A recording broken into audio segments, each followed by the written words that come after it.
Baik, kita mulai. Assalamualaikum warahmatullahi wabarakatuh. Alhamdulillahirabbil alamin. Alhamdulillahi hamdan katsiran thayyiban mubarakan fih. Mubarakan alaihi kama yuhibbu rabbuna wa yarda.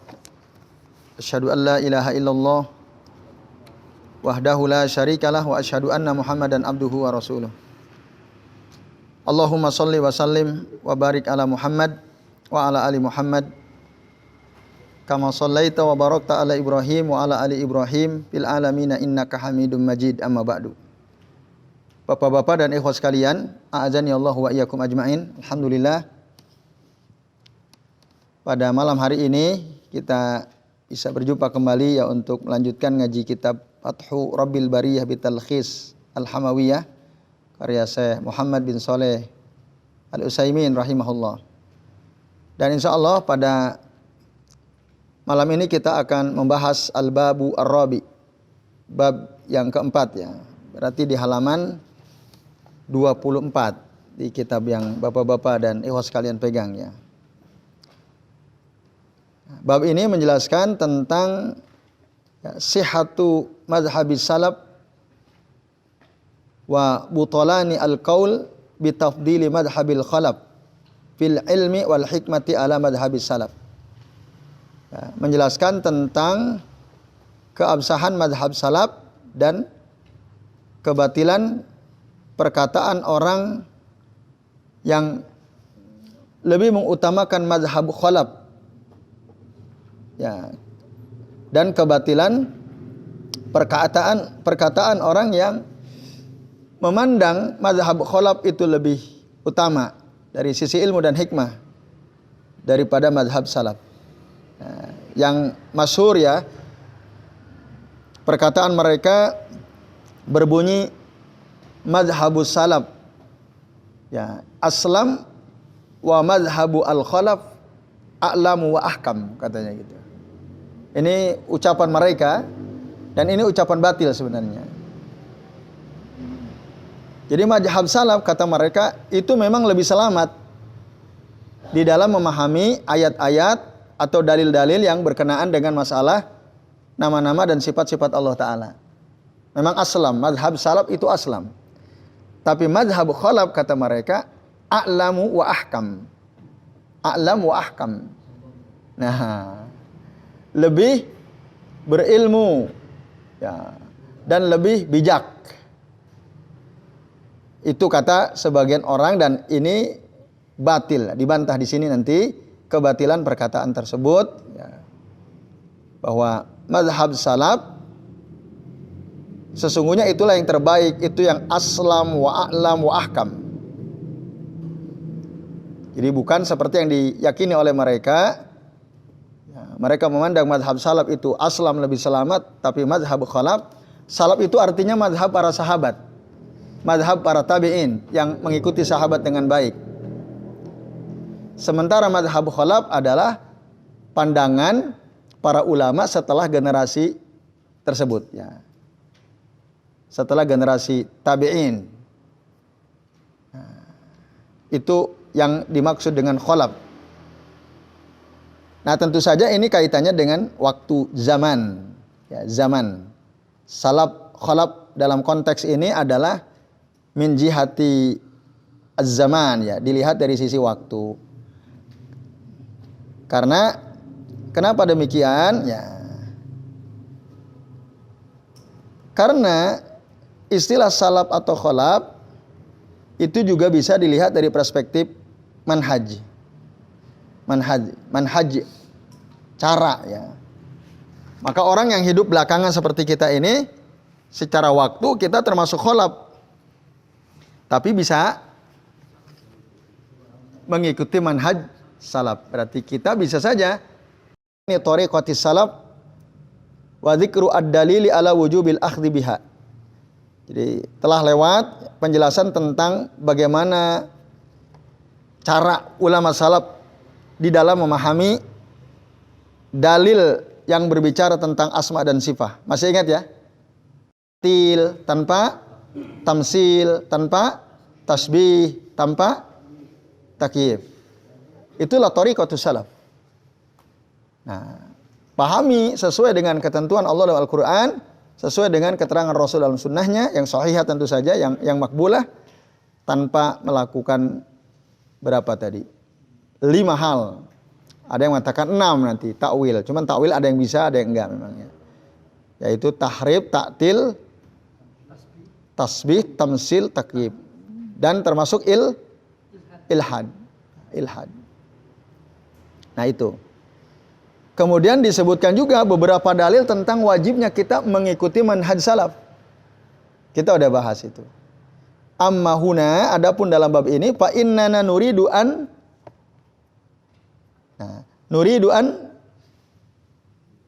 nubarrahina ala anna madhhab salafi huwal madhhabus sahih.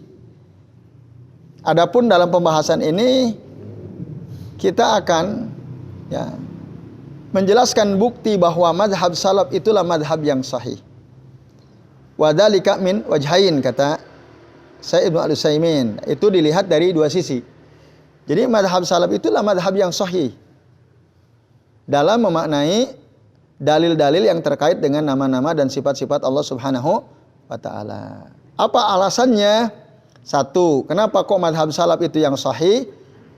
Alasan pertama dikatakan di sini, anna madhhabas salafi dalla alaihi alkitabu was sunnatu. Karena madhab salaf itu, dalilnya jelas berdasarkan petunjuk Al-Quran dan sunnah. Itu selalu berdasarkan Al-Quran dan sunnah. Nah, fa inna man tatabba'a tariqatahum bi ilmin wa adlin, maka barang siapa orang yang mengikuti, meneliti cara mereka para salaf dengan ilmu dan secara adil, maka mereka akan mendapatkan mazhab salaf itu sesuai dengan apa yang ada dalam Al-Quran, dengan apa yang ada dalam sunnah, baik secara umum maupun secara terperinci. Itu pasti sama. Makanya Allah Ta'ala menurunkan Al-Quran supaya direnungkan oleh manusia ayat-ayatnya, supaya diamalkan hukum-hukumnya, dan supaya dibenarkan informasi-informasinya.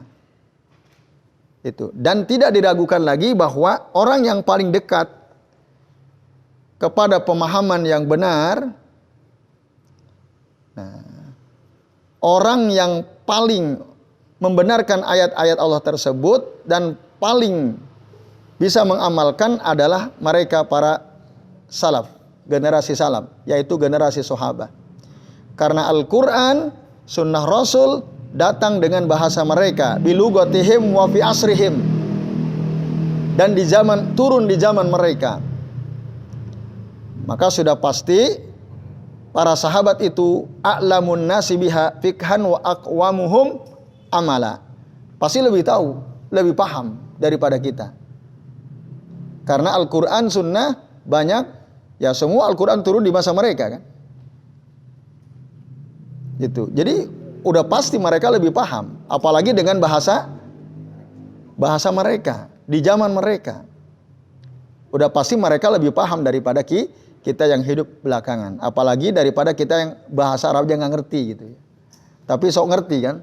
Nah itu, sok lebih tahu kan, lebih hebat dari sahabat gitu, ngerasa lebih hebat daripada sahabat. Padahal amalannya jauh dibanding mereka. Nah oleh karenanya, mari kita merujuk saja kepada para ulama salaf di dalam memahami ayat-ayat Allah, sunnah-sunnah Rasul, wabil khusus yang berkaitan dengan nama-nama Allah dan sifat-sifat Allah Subhanahu wa taala. Itu yang alasan pertama. Nah, kemudian alasan kedua, an yuqal innal haqqa fi hadzal bab imma an yakuna fi maqalahu as-salaf aw fi maqalahu al-khalaf. Nah, dikatakan bahwa kebenaran dalam bab ini, maksudnya bab asma wa sifat ini, imma an yakuna fi maqalahu as-salaf, bisa jadi sesuai dengan apa yang dikatakan oleh para salaf, atau fi maqalahu al-khalaf, atau seperti yang dikatakan oleh khalaf. Wasani batil katanya.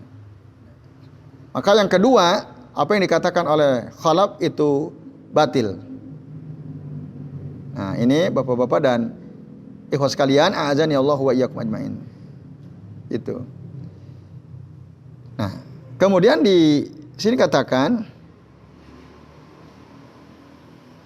li'annahu yalzamu alaihi ayyakuna Allahu wa rasuluhu was-sabiquna al-awwaluna minal muhajirin wal ansar qad takallamu bil batili tasrihan aw zahira wa lam yatakallamu marratan wahida bil haqq alladhi yajibu i'tiqaduhu la tasrihan wala zahira.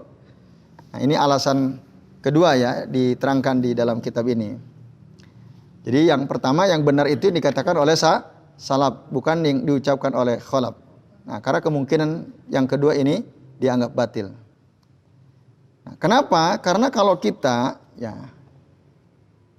kita mengikuti apa yang dikatakan oleh khalaf, yang ini adalah batil, ini konsekuensinya berarti Allah dan Rasulnya dan para sahabat dari kalangan muhajirin, dari kalangan ansor, konsekuensinya kalau kita ngikutin apa yang dikatakan khalaf, berarti Nabi, Allah, Nabi, para sahabat itu bicara kebatilan. Baik secara zahir maupun secara isyarat ya. Itu. Dan konsekuensinya kalau kita ngikutin khalaf, berarti Nabi, para sahabat itu, mereka kan tidak bicara satu kali dalam, berarti mereka dianggap ya tidak membicarakan kebenaran walaupun satu kali ya. Yang padahal itu wajib diyakini. La tasrihan wala zahira. Ya. Baik secara zahir ya, secara zahir maupun secara tersirat ya, secara tersirat. Nah, ini. Kemudian fayakunu wujudu alkitabi wa sunnati dararan mahdhan fi aslid din. Wa tarakan nasu bila kitabin wala sunnatin khairan lahum wa aqwam. Wa tarkun nasi bila kitabin wala sunnah khairan lahum wa aqwam. Wa hadza zahiru al-batalan. Jadi kalau kita ngikutin khalaf, yang kita benarkan khalaf, nah berarti itu artinya apa? Keberadaan Al-Quran dan Sunnah ya, yang itu merupakan sesuatu yang urgen gitu ya, yang menjelaskan tentang pokok-pokok agama. Nah, kalau kita ngikutin khalaf, berarti kalau manusia meninggalkan Al-Quran dan Sunnah itu lebih baik bagi mereka dan lebih lurus. Tapi ini ada suatu kebatilan, nggak mungkin. Jadi ya, tentu saja salaf itu yang terbaik gitu. Karena mereka hidup di masa di mana Al-Quran tuh turun, di masa di mana Nabi hidup. Jadi kalau keliru besar, ada kebatilan kalau kita mengatakan apa yang dikatakan khalaf itu lebih benar. Pasti yang lebih dekat dengan kebenaran adalah apa yang dikatakan oleh para salaf, Nah, ini Bapak-bapak dan Ibu sekalian, azani Allah wa iyyakum ajmain. Nah, kemudian sebagian orang, ini al-agbiya itu orang pandir, gobi atau dalam istilah lain dungu gitu ya. Al-agbiya, gobiyun bahasa Arabnya. Orang pandir, orang bodoh, orang dungu. Saya Ibnu Utsaimin mengatakan ini orang dungu yang apa? Yang mengatakan thariqatus salafi aslam wa thariqatul khalafi a'lamu wa ahkam katanya. Jadi kalau ada orang mengatakan cara salaf dalam memahami nama-nama dan sifat Allah itu lebih selamat, sementara cara khalaf dalam memahami nama-nama dan sifat-sifat Allah itu a'lam, lebih berilmu, wa ahkam, lebih bijak. Nah, itu ada orang pandir bilang begitu. Kenapa ini kok bisa muncul perkataan ini? Karena dua perkara. Yang pertama, i'tiqadu qailihi bisabab ma indahu minas subuhatil fasidah. Karena keyakinan orang yang mengatakannya, yang mengatakan tadi thariqatus salaf aslam wa thariqatul khalaf a'lam wa ahkam, ini muncul disebabkan karena keyakinan orang yang mengatakannya, ya, itu ya, i'tiqadu qailihi, keyakinan orang yang mengatakannya, dan itu disebabkan karena subhat rusak yang ada di sisi dia. Nah, di mana mereka meyakini bahwasanya Allah Ta'ala itu laisa lahu fil amri nafsihi sifatun hakikiyatun dalat alaihi hadhihi an-nusus. Nah, jadi menurut keyakinan mereka, ya, berdasarkan subhat yang rusak itu, bahwa Allah itu tidak memiliki sifat hakiki dalat alaihi hadhihi an-nusus yang ditunjuki oleh dalil-dalil ini, ya. Itu satu di situ, sehingga dia berani mengatakan thariqatu salaf aslam wa thariqatu al-khalaf a'lamu wa ahkam. Satu, karena kesalahan keyakinan dia yang berangkat dari subhat, ya, yang mengatakan bahwa Allah tidak punya sifat hakiki. Nah, itu sebabnya itu, ya, menurut mereka, ya. Lalu yang kedua, kenapa kok muncul pernyataan thariqatu salaf aslam wa thariqatul khalaf a'lamu wa ahkam? Sebab kedua adalah apa? Kata mereka, karena keyakinan mereka anna thariqata salafi hiyal imanu bimujarradi alfad nususis sifah min ghairi isbati ma'nan laha, katanya. Karena cara salaf itu ketika menghadapi dalil-dalil yang berkenaan dengan nama dan sifat-sifat Allah Ta'ala, hanya sekedar mengimani lafaz-lafaznya saja, gitu.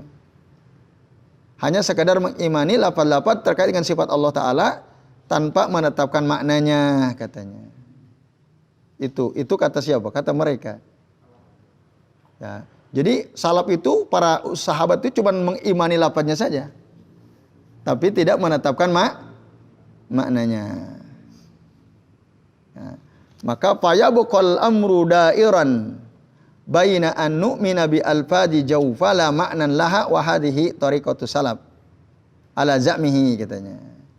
Maka ya, masalahnya jadi berputar-putar saja antara kita mengimani lafaz yang kosong tanpa makna.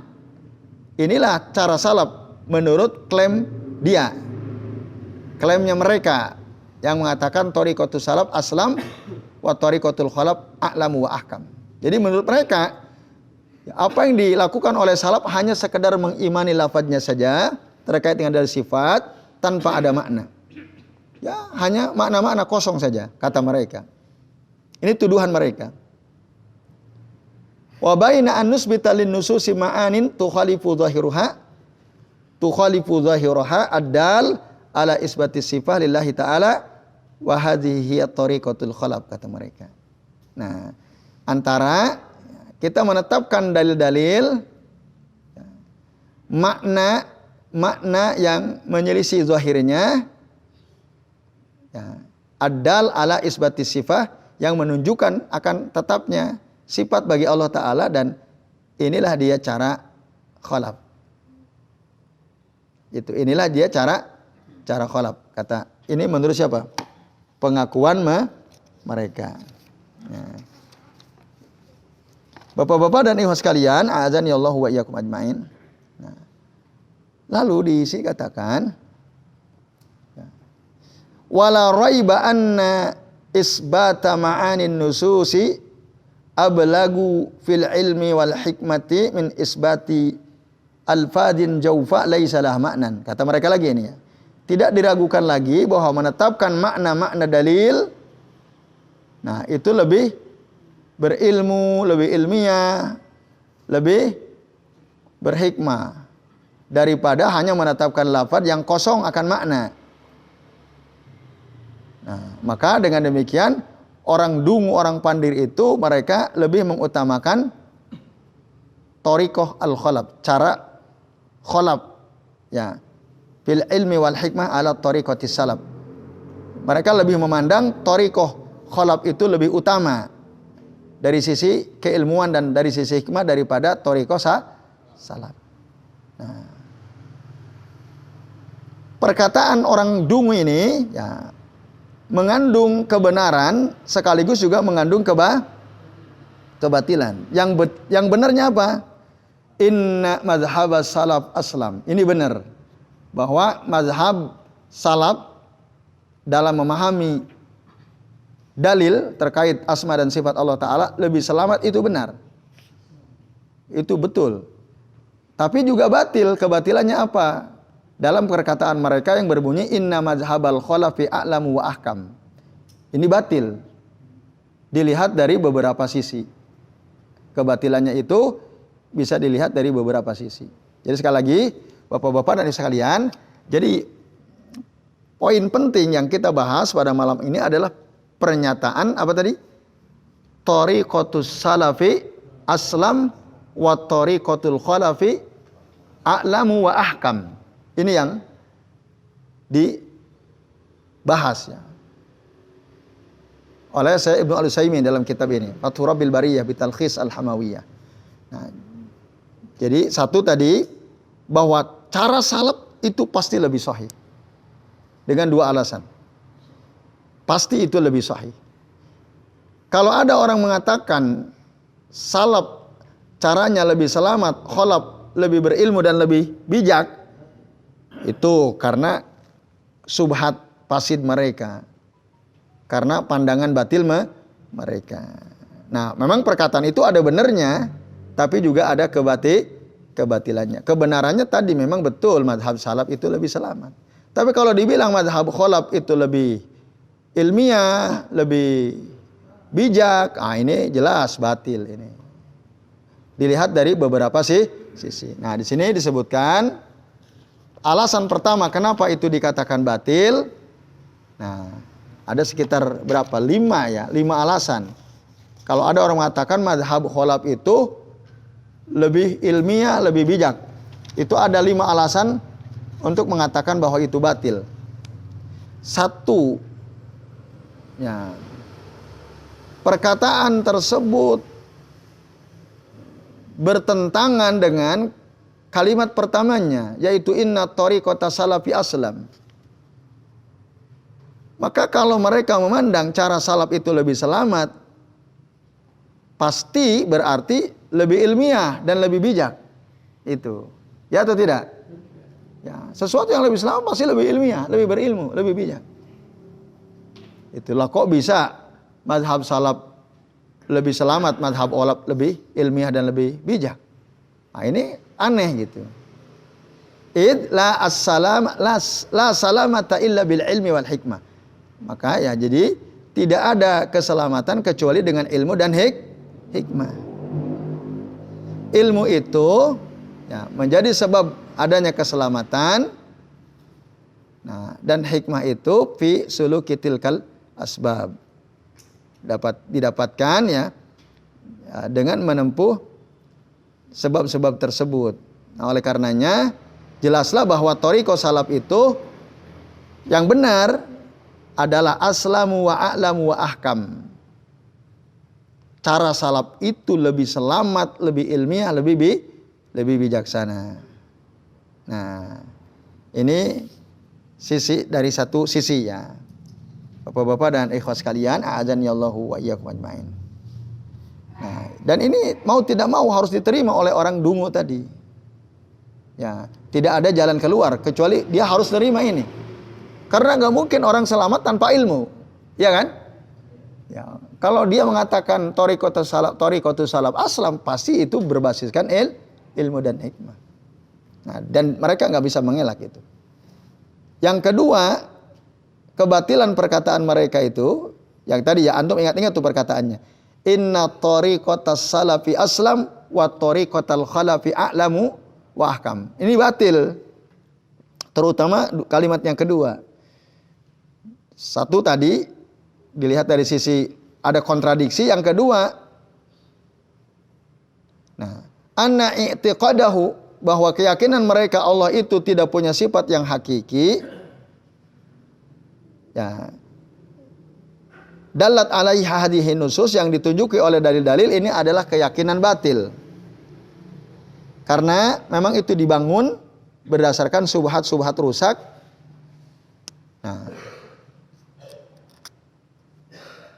Sementara Allah Ta'ala sifat-sifat sempurnanya jelas telah tetap adanya baik berdasarkan akal, berdasarkan fitrah maupun berdasarkan keterangan dalil syara. Kok dibilang Allah tidak punya sifat hakiki? Nah, kan itu khalaf. Nah, ini subhat berangkat dari subhat yang rusak gitu. Padahal sifat-sifat sempurna Allah itu jelas adanya baik dilihat dari sisi ya logika, dilihat dari sisi fitrah maupun dilihat dari sisi dalil syara. Secara akal misalnya. Ya, secara akal ya, bahwa Allah itu punya sifat hakiki yang menetapkan adanya sifat-sifat sempurna Allah Ta'ala, yaitu inna kulla mawjudin fil khariji fala budda an yakuna lahu sifah. Jadi segala sesuatu yang ada itu pasti dia memiliki sifat. Imma sifatu kamalin wa imma sifatu naqsin. Baik sifatnya itu sempurna maupun sifatnya itu kurang, tidak sempurna. Tapi tentu jika dikaitkan dengan Allah Ta'ala, ya tidak mungkin Allah memiliki sifat yang kurang. Dan maka ini batil kalau dinisbatkan kepada Allah Ta'ala. Nah, itu. Oleh karenanya, Allah menerangkan kebatilan anggapan bahwa patung-patung itu disembah ya. Ala batalani uluhiyatil asnam. Jadi Allah menjelaskan kebatilan patung-patung yang dijadikan Tuhan karena patung-patung itu memiliki sifat kurang, sifat yang lemah. Karena patung tidak bisa mendengar, patung tidak bisa melihat, patung tidak bisa memberikan manfaat, tidak bisa mendatangkan bahaya, tidak bisa menciptakan, tidak bisa menolong, nah tidak bisa bicara, sehingga batillah kalau ada orang menjadikan patung sebagai Tuhan, sesembahan. Maka ya, kalau untuk Allah maka seluruh sifatnya adalah sifat sempurna. Wa huwa subutu sifati al-kamalillahi azza wa jalla. Nah ini secara akal. Ya. Secara akal kan gitu. Masa sesuatu yang nggak bisa lihat, nggak bisa dengar, nggak bisa nolong, nggak bisa datangin manfaat kok disembah? Secara akal masuk nggak itu? Nggak masuk, kan aneh gitu. Berdoa, ya minta-minta di depan batu yang dibentuk seperti manusia gitu ya. Aneh gitu. Maka ini adalah batil. Mau mendengar aja nggak bisa. Nah ini beda dengan Allah Ta'ala. Allah Ta'ala itu maha melihat, maha mendengar, maha menolong ya, bisa mendatangkan manfaat. Nah, bisa juga mendatangkan ya, madorot, ya, juga bisa menciptakan, bisa menolong dan seterusnya. Nah, itu secara akal. Pun begitu secara indera ya. Dan ya secara indera yang bisa disaksikan. Nah, anna lil makhluqi sifatu kamalin wallahu subhanahu huwa alladhi a'tahu iyaha pamu'ti al kamal aula bihi. Ada enggak makhluk yang kita sifati dengan sifat sempurna? Ada enggak? Dalam beberapa sisi ada enggak? Misalnya, ini orang kok gagah banget, ini orang kok cantik sekali. Ada enggak? Ada ya? Ada kan? Wah, ini orang kok pinter sekali, cerdas sekali ini orang. Gitu kan? Oh, ini orang kaya sekali. Kita baru lihat orang rumahnya mewah, mobilnya banyak, ini orang kok kaya sekali, kan gitu. Iya kan? Itu kan sifat sempurna kan yang kita nisbatkan kepada makhluk. Nah, sementara yang memberikan itu semua kepada makhluk siapa? Allah. Maka zat yang memberikan kesempurnaan kepada makhluk pasti lebih sempurna lah. Pasti lebih sempurna lagi. Kalau ada orang kok menurut kita kaya sekali, kekayaannya sampai triliunan, mobilnya berjejer mewah-mewah. Lah, Allah lebih kaya lagi pastinya. Karena mereka punya itu semua juga dikasih oleh Allah Ta'ala. Nah itu ini secara indera yang kita bisa saksikan. Ya. Kemudian secara fitrah, bahwa tetapnya adanya sifat-sifat sempurna bagi Allah Ta'ala, ya adalah karena apa? Karena jiwa kita, jiwa yang selamat ya, itu diciptakan mencintai Allah Ta'ala, mengagungkan Allah Ta'ala, menyembah Allah Ta'ala. Nah, dan tidaklah mungkin jiwa itu mencintai, mengagungkan, menyembah kecuali zat yang dia tahu bahwa zat tersebut bersifat dengan sifat sempurna yang sesuai dengan kerububiyahan dan keuluhiyahannya. Fitrah manusia begitu. Nah, secara fitrah pasti manusia itu akan ya, secara fitrah ya, fitrah yang salimah, yang selamat, pasti dia itu akan mencintai, mengagungkan, menyembah sesuatu yang punya sifat sempurna. Itu secara fitrah. Nah, Allah memiliki itu semua. Nah, ini menunjukkan bahwa sifat-sifat sempurna itu memang milik Allah Ta'ala secara fitrah. Nah, itu. Kemudian berdasarkan dalil syara yang menunjukkan bahwa Allah itu memiliki sifat sempurna adalah itu banyak sekali ya, banyak sekali dalil yang menunjukkan hal tersebut. Nah, yang menunjukkan apa? Kesempurnaan sifat Allah Ta'ala, dan itu semua hakiki. Di antaranya disebutkan di dalam Al-Quran, surah apa itu? Surah Al-Hasr ayat 22 sampai ayat 24. Huwallahu alladzi la ilaha illa huwa alimul ghaibi wasyahadati huwar rahmanur rahim. Wallahu alladzi la ilaha illa huwa al-malikul quddusus salamul mu'minul muhaiminul azizul jabbarul mutakabbir. Subhanallahi amma yusyrikun. Huwallahul khaliqul bari'ul musawwirul lahul asmaul husna yusabbihu lahu ma fis samawati wal ardh wa huwal azizul hakim. Itu jelas sekali itu. Disebut banyak tuh. Berapa tuh sifat Allah Ta'ala? Alim, Rahman, Rahim. Apalagi Al-Malik, Al-Quddus, As-Salam, Al-Mu'min, Al-Muhaimin, Al-Ajiz, Al-Jabbar, Al-Mutakabbir, Al-Khaliq, Al-Bari, Al-Musawwir, Al-Ajiz, Al-Hakim. Itu semua sifat hakiki yang dinisbatkan kepada Allah Ta'ala, dan itu diterangkan oleh Allah dalam surah Al-Hasyr. Nah itu. Lah kok orang kholaf bilang Allah tidak punya sifat hakiki?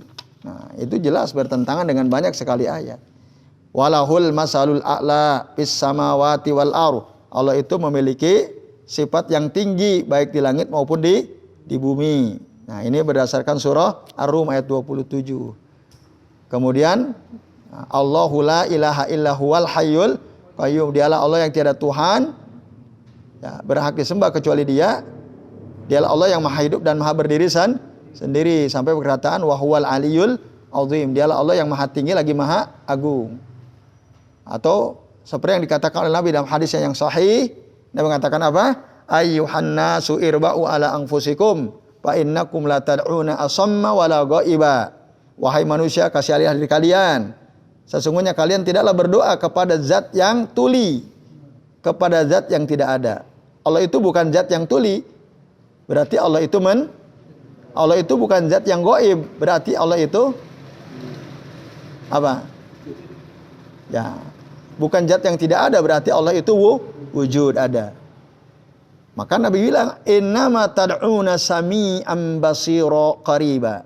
Sesungguhnya kalian itu sedang berdoa kepada zat yang maha mendengar, kepada zat yang maha melihat, kepada zat yang maha dekat. Innal ladzina tad'unahu aqrab ila ahadikum min unuqi rahilatih. Sesungguhnya zat yang kalian berdoa kepadanya itu lebih dekat kepada kalian daripada unuk rahilati, daripada leher untanya sendiri. Nah, dan banyak lagi ayat Quran, hadis Nabi yang menunjukkan bahwa Allah itu punya sifat hakiki. Nah, yang ketiga, alasan ketiga bahwa pernyataan si Pandir Dungu tadi yang bilang katanya Tariq Khalaf itu a'lam wa ahkam, ya, kebatilannya dilihat dari sisi yang ketiga adalah apa? Anna i'tiqada anna tariqata salaf mujarradul imani bi alfadin nusus bi ghairi isbati maknaha, itu ada i'tiqadun batilun kadzibun ala salaf. Keyakinan bahwa cara salaf itu hanya sekedar mengimani lafaz-lafaznya saja dari dalil yang ada tanpa menetapkan maknanya, ini adalah keyakinan batil, dusta yang disematkan kepada salaf. Yang betul, salaf itu a'lamul ummah, adalah umat yang paling tahu dibanding khalaf. Terkait apa? Binususis sifatil lafdhan wa ma'nan, dengan dalil-dalil yang menjelaskan sifat baik secara lafaz maupun secara makna. Wa ablaguhum fi isbati ma'aniha allaika billahi ta'ala ala hasabi muradillahi wa rasulih. Dan ya, mereka lebih paham ya, dalam menetapkan makna-makna sifat Allah tersebut yang memang layak sesuai dengan keagungan Allah Ta'ala, sesuai dengan ya, murad, ya, maksud Allah dan Rasulnya. Itu pasti salaf lebih tahu. Tuh, dari sisi yang ketiga. Yang keempat, kenapa perkataan si Pandir, si Dungu tadi salah, yang menganggap khalaf lebih ilmiah, lebih hikmah, ya, itu batil. Nah, alasan keempat adalah karena salaf itu adalah pewaris para nabi dan rasul. Mereka langsung belajar kepada para nabi, kepada rasul. Betul atau tidak? Sahabat kan langsung belajar kepada nabi dari sumber risalah ilahiyah. Nah, langsung. Coba kalau kita khalaf kok merasa lebih a'lam, merasa lebih ahkam, kita dari siapa belajar? Dari Nabi? Bukan.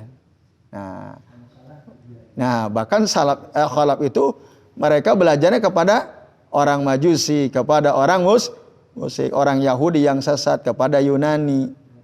Bagaimana mungkin ya mereka yang belajar kepada orang Majusi, musyrikin, Yahudi, Yunani dan sejenis mereka itu lebih tahu dan lebih bijak terkait dengan ya, memahami nama-nama Allah Ta'ala dan sifat-sifatnya daripada mereka yang merupakan pewaris para nabi dan rasul. Mungkin nggak orang yang belajar langsung kepada nabi dan orang yang belajar kepada para filsuf Yunani misalnya,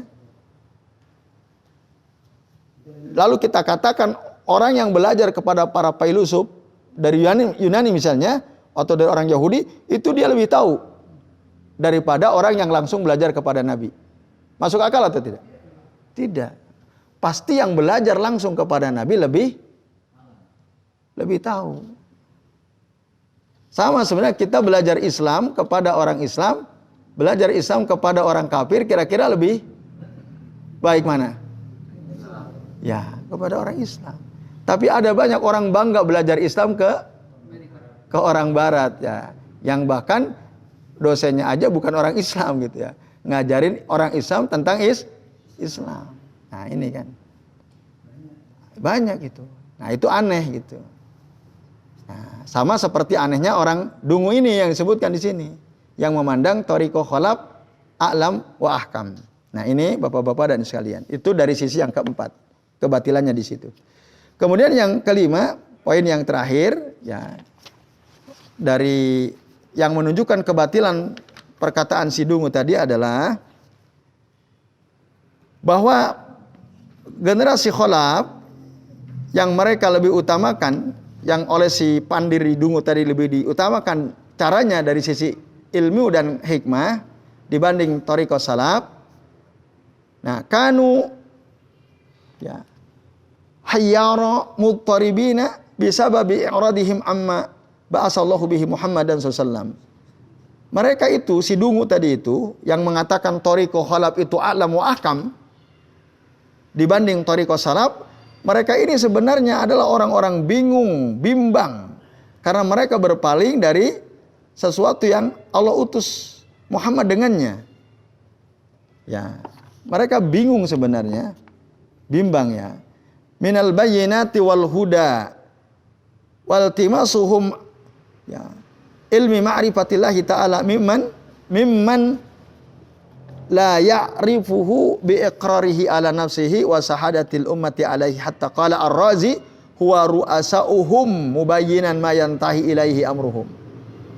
Nah, jadi ya, mereka si Dungu dan teman-temannya itu sebenarnya bingung karena berpaling dari sesuatu yang Allah utus Nabi Muhammad dengannya, yaitu dari Al-Quran ya. Dari keterangan, petunjuk. Nah, bahkan mereka ini mencari ilmu untuk mengetahui Allah Ta'ala dari orang yang tidak tahu. Ya. Dan itu berdasarkan pengakuan mereka sendiri dan berdasarkan kesaksian umat atas mereka. Nah, pengakuan misalnya Ar-Razi ini, Fakhruddin Ar-Razi, walaupun beliau sudah taubat ya. Dulu beliau ini kan sangat gandrung kepada ilmu kalam, filsafat lah bahasa lainnya, ya. Ar-Razi. Nah, termasuk juga Imam Ghazali ya, walaupun akhirnya beliau menulis kitab Tahafutul Falasifah itu ya. Kekacauan filsafat. Nah, Imam Ar-Razi sendiri beliau bingung gitu. Bahkan ketika beliau taubat, sadar dari kekeliruannya, beliau punya kitab tafsir cukup besar. Judulnya itu Mafatihu Al-Ghaib. Ya, tafsir dikenal dengan sebutan ringkasnya tafsir Ar-Razi. Itu ada 20 jilid ya. Sangat luas tafsirnya. Nah, dulu ini beliau Ar-Razi, Fakhruddin Ar-Razi ini adalah seorang ahli kalam ya. Beliau mengatakan nihayatu iqdamil uquli iqal. Nah, itu kata beliau ya dalam syairnya. Nihayatu iqdami al-uqul iqal. Jadi ya, ujung dari orang yang mendahulukan akal itu akan buntu. Ujung dari orang yang mendahulukan akal itu akan buntu. Nihayatu iqdamil uqul itu ujung dari perbuatan orang yang selalu mendahulukan akal daripada dalil itu akan buntu iqalun. Nah, itu. Wa aksaru sa'i al-alamina ya dhalal. Nah, lalu dikatakan apa? Kebanyakan usaha manusia di alam ini sesat ya. Aksaru sa'yu al-alamina dhalal. Jadi kalau hanya berusaha manusia berdasarkan akalnya, itu akhirnya ya kesesatan. Kalau tidak kembali kepada dalil. Wa arwahuna bi wahsatin min jusumina. Ya. Dan ruh-ruh kita katanya ya. Atau jiwa kita yang ada di dalam badan kita, apa itu katanya? Berada dalam kesendirian, wahsatun min jusumina. Wa ghayatu dunyana adzan wa wabalun. Nah, ini. Nah, sedangkan akhir dunia kita ini adalah apa? Nah, akhir dunia kita ini adza malapetaka wa wabalun dan bencana. Kemudian walam tastafid min bahsina tulu umrina siwa an jama'na fihi qila wa qal, kata dia. Nah, dan kita tidak dapat memetik faidah dari pembahasan kita sepanjang usia kita. Bahas ini, bahas itu, pakai akal, pakai logika. Nah, semua itu nggak ada faidahnya kecuali kita hanya ngumpulin qila wa qala. Kita hanya ngoleksi pendapat yang simpang siur nggak jelas. Kata Aristoteles begini, kata siapa lagi? Plato begini, ya, kata Emil Durkheim begini, kata Nietzsche begini. Wah, itu cuma ngumpulin qila wa qala. Ini ya, kesadaran Ar-Razi setelah beliau taubat. Jadi para filsafat itu kan hanya ngutap sana, ngutap sini, omongan orang, pendapat orang, padahal semua itu ya buntu, nggak ada akhirnya. Kalau kita membahas sesuatu pakai akal kita, nggak ada yang kalah nggak akan ada. Semua akan mikir saya EDW kan berdasarkan akalnya sendiri. Nah, andai kata nggak ada Quran, nggak ada Sunnah, wah hancur nih, repot. Maka Allah tentu Sang Pencipta lebih tahu kemaslahatan untuk kita sebagai makhluknya. Nah, supaya kita ini nggak bingung, Allah turunin Al-Quran. Allah utus para roh sebagai pedoman, rujukan. Lah kok malah ngikutin kholaf yang nggak jelas itu. Nah itu. Nah, maka kalau kita renungkan cara ahlul kalam ini, nah, cara para filsuf ini, nah itu sama sekali tidak menyembuhkan penyakit. Tidak. Nah, maka sebaik-baik cara untuk menuju kepada kebenaran adalah caranya Al-Qur'an. Maka ya, Iqra fil isbat ar-Rahman ala al-arsyis tawa misalnya. Ilahi yas'adu al-kalimu thayyib. Nah, udah kita ikuti aja Quran. Jangan pakai akal udah. Ar-Rahman, Allah zat yang Maha Rahman itu istiwa di atas arsy. Selesai, enggak usah bingung-bingung. Piye corone kok Allah istiwa? Wah, kalau gitu Allah berarti butuh tempat katanya. Wah, itu akal yang ngomong. Itu akal yang ngomong. Nah, jadi Allah di mana? Enggak di atas. Padahal Allah sendiri alal arsyis tawa. Dalam ayat yang lain, ilahi yas'adu al-kalimu thayyib. Kalimat yang baik itu naik kepadanya, kepada Allah. Berarti kalau naik itu ke atas atau ke bawah? Ya berarti Allah di atas atau di bawah? Di atas. Kan gampang banget. Ikuti saja Quran. Lah kalau ente bingung, baca surah Asy-Syura ayat 11. Laisa kamislihi syai'un. Mohon maaf ya, ada salah seorang ustadz masyhur itu ya. Nah, ketika dia membahas tentang nuzul, turunnya Allah Ta'ala katanya. Nah, dia mengatakan, siapa yang bilang saya tidak mengimani hadis itu? Saya imani hadis itu. Tapi cara saya memahami dengan cara antum memahami beda katanya. Lalu beliau menjelaskan. Nah, jadi kalau Allah turun di Jogja, kurang lebih lah ya. Nanti di Papua gimana katanya. Ya.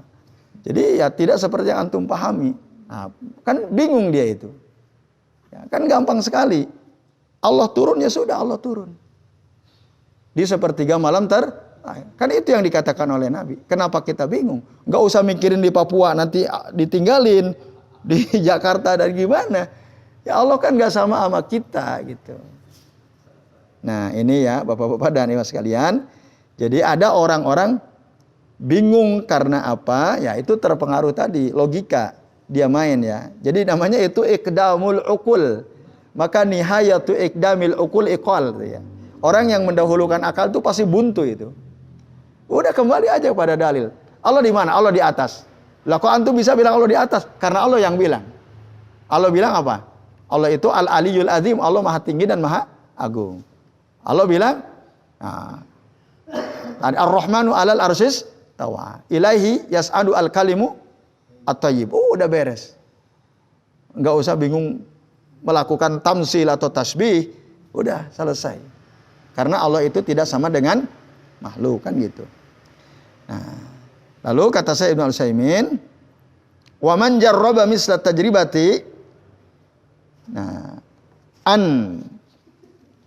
a'rafa misla ma'rifati intaha kalamu ya. Oh maaf, ini masih ya perkataan Ibnu Utsaimin ya. Barang siapa yang melakukan penelusuran seperti penelusuran yang aku lakukan, dia akan tahu sebagaimana aku tahu gitu ya. Nah, lalu bagaimana mungkin cara orang yang bingung, cara orang yang bimbang, dan itu mereka mengakui sendiri kebingungannya, kok bisa disebut alam? Gitu. Mereka aja bingung kok bisa disebut alam, kan aneh. Kok bisa disebut lebih bijak? Ahkam min thariqis salaf, thariqatis salaf. Nah, itu bagaimana mungkin? Nah, sementara kalau para salaf, para sahabat, para tabi'in itu mereka adalah a'lamu al-huda. A'lamul huda, tokoh-tokoh yang mendapatkan hidayah wa masabihud duja. Ya, para orang-orang yang membawa penerang dalam kegelapan. Alladzi wahabahumullahu minal ilmi wal hikmati, yang dikaruniakan oleh Allah kepada mereka ilmu dan hikmah. Ma baruzu bihi ala sairi atba'il anbiya walladzina adraku min haqaiqil imani wal ulumi. Nah, jadi ya mereka itu lebih unggul dari para sahabat, maksudnya dari seluruh pengikut para nabi yang mereka mencapai hakikat iman dan ilmu. Nah, andai kata dikumpulkan kepadanya maha sholat li ghairihim lastahya man yatlubu al muqaranah. Andai kata dikumpulkan seluruh apa yang mampu dicapai oleh selain mereka para sahabat, niscaya mereka akan malulah orang-orang yang akan menyamakan salaf dengan kholaf itu. Akan malu ya. Karena nggak mungkin bisa disamai itu. Fakaifa bil hukmi bitabdili ghairihim alaihim. Bagaimana mereka bisa menghukumi bahwa kholaf itu lebih utama daripada salaf? Itu bagaimana? Ya, jadi aneh gitu ya. Maka dengan ini ya tabayyanu anna tariqata salafi aslam wa a'lam wa ahkam. Jelaslah bahwa cara salaf itu lebih selamat, lebih ilmiah, lebih bijak. Nah, ini kalimat terakhir dari bab ini ya, Bapak-bapak dan Ibu sekalian. Sekali lagi, kalau ada orang mengatakan tariqatus salaf aslam wa tariqatul khalaf a'lam wa ahkam, benar atau salah? Salah. Alasannya tadi kita sudah bahas. Maka yang benar apa yang benar jadinya? Tariqatus salaf aslamu wa a'lamu wa ahkam. Udah, ikuti saja tariqatus salaf. Nah, jadi saya kira ini Bapak-bapak dan Ibu sekalian, azan ya Allah wa iyyakum ajmain. Alhamdulillah ya, sebelum jam 10 udah selesai. Ini jam 10 kurang 8 menit. Jadi, sebelum diakhiri barangkali ada yang mau bertanya, kami persilakan. Jika ada yang mau bertanya. Itu yang bernama siapa? Apa? Yang bernama Salam. Siapa? Kalau orang bertangan ini ya. Kalau orang-orang salaf itu a'lamu bisunnah. A'lamu bisunnah wa a'lamu fi Quran. Terus yang antum tanyakan? Namanya ini. Kata salaf. Salaf tadi secara bahasa adalah orang yang lalu ya, salaf. Yang maksudnya adalah para sahabat radhiyallahu anhum ajmain. Nah, kata salaf sendiri sebenarnya dalam Al-Qur'an banyak ya disebutkan. Nah, istilah salaf itu yang menunjukkan bahwa kata salaf itu adalah yang sudah berlalu. Kalau Bapak-bapak dan Ibu sekalian ya buka dalam Al-Qur'an, kata salaf itu ada disebutkan dalam beberapa ayat. Nah, dalam surah Al-Baqarah, An-Nisa, ya iya kata salaf itu sudah ada ya dalam Al-Qur'an. Lalu kemudian digunakan sebagai istilah untuk menunjukkan orang-orang yang telah berlalu, yaitu ya maksudnya salaf itu adalah generasi sahabat, generasi tabi'in. Ya. Itu dari sisi makna bahasa saja udah jelas ya. Dan dalam Al-Qur'an beberapa kali disebut kata salaf. Nah, itu Pak Nasir. Apa? Orang dulu tidak ada istilah salaf di zaman sahabat. Ya, nggak ada, belum ada. Ya, belum ada. Istilah salaf belum dikenal. Salaf dalam arti generasi, karena mereka hidup di masanya kan. Bagaimana bisa mengatakan salaf kalau mereka hidup di masa itu? Nah, ya. Nggak ada. Betul sekali, ini penting. Aku salafi nggak ada. Di zaman sahabat nggak ada itu yang mengklaim aku ini salaf, aku salaf, nggak ada. Karena ya mereka lah salaf itu. Maka memang istilah salaf itu muncul ya belakangan setelah generasi sahabat. Tapi tadi maksudnya ketika kita mendengar ada kata salaf, itu maksudnya ya generasi sahabat. Yang oleh Nabi disebut khairul qurun qarni summal ladzina yalunahum summal ladzina yalunahum. Nah itu. Ya sebaik-baik kurun adalah kurunku. Kemudian setelah mereka, kemudian setelah mereka. Generasi setelah mereka. Nah itu betul Pak Rio, saya kira penting untuk digarisbawahi apa yang antum katakan, bahwa memang di masa sahabat tidak dikenal istilah salaf dalam arti generasi. Kalau menunjukkan umat terdahulu Rasul gak pernah menggunakan istilah salaf, tapi menggunakan mangkana qablakum. Mangkana qablakum. Innama halakal ladina mangkana qablakum. Selalu begitu. Innakum satattaba'anna sunanal ladina mangkana qablakum.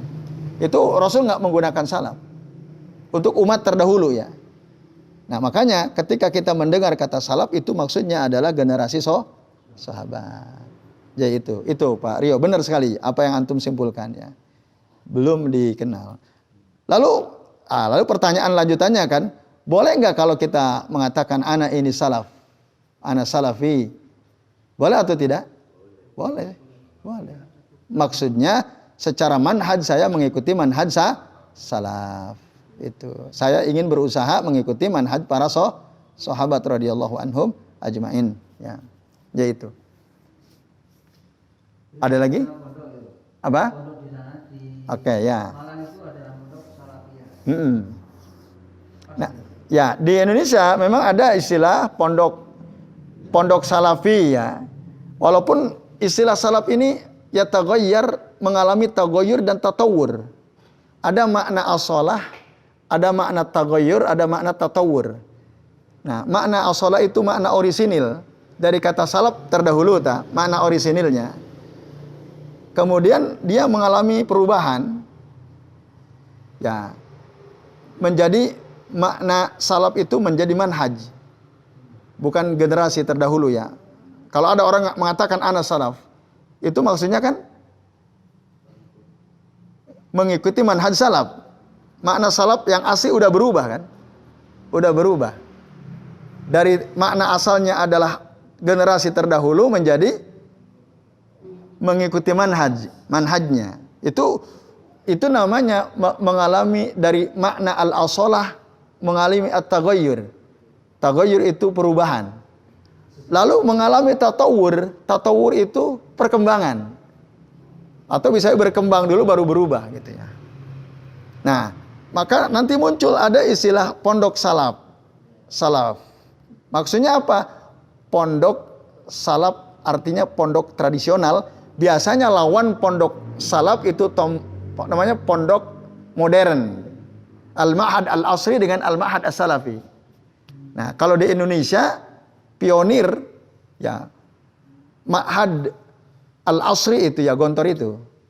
Bukan Panji Gumilang, bukan. Itu belakangan, baru tahun kemarin. Tapi di media itu seakan-akan beliau pelopor pondok modern katanya.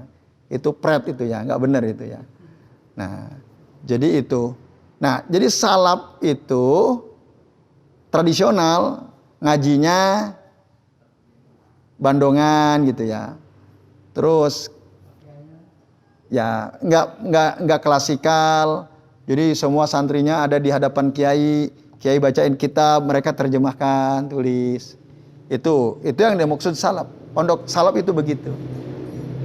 Nah, nanti namanya kitabnya kitab kuning.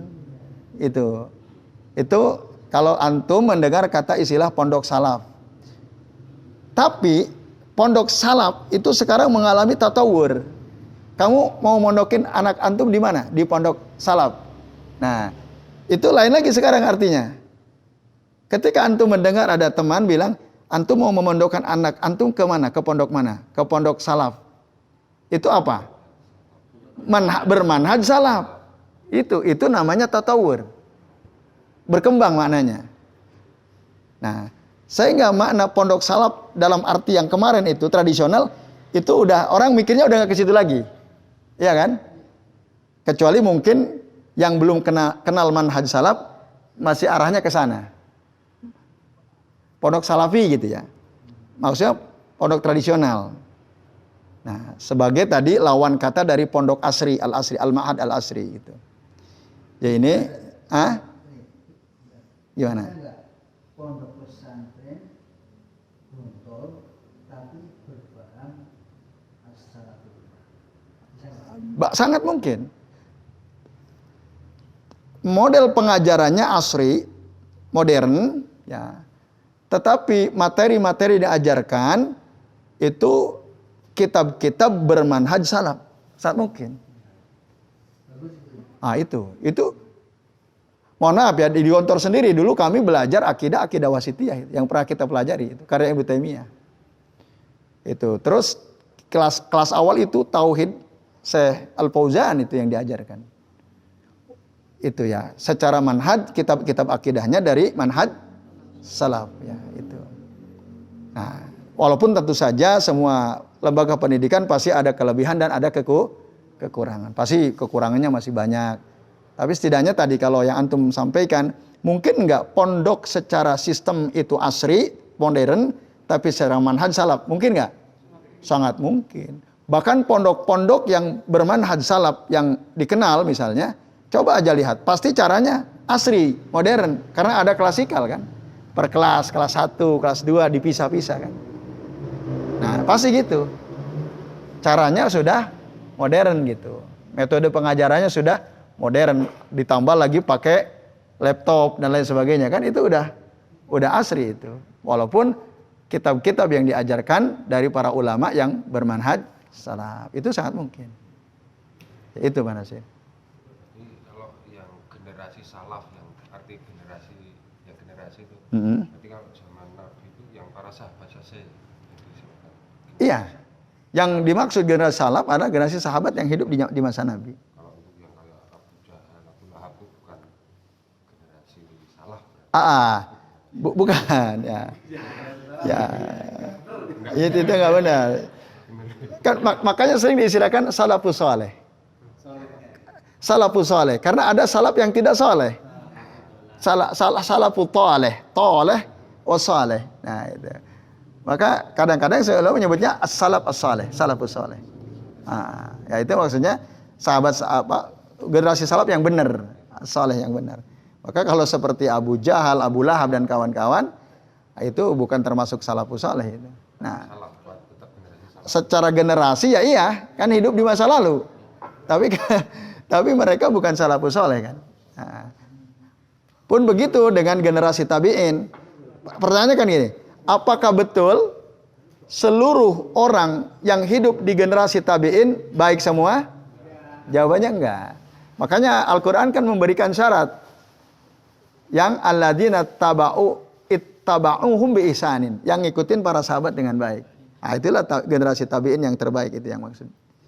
Ya ada muqayyad, diikat dengan kata ngikutin sahabat dengan baik. Karena gini, Bapak-bapak dan sekalian, ada orang sering ya untuk membenarkan perbuatan bid'ah dia mengutip pendapat generasi tabi'in. Nah, padahal tokoh yang dia kutip itu tidak mengikuti sahabat dengan baik.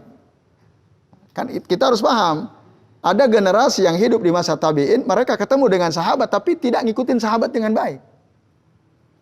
Nah, kayak gitu itu nggak usah dikutip. Kutiplah pendapat ulama tabi'in yang mengikuti sahabat dengan baik, gitu.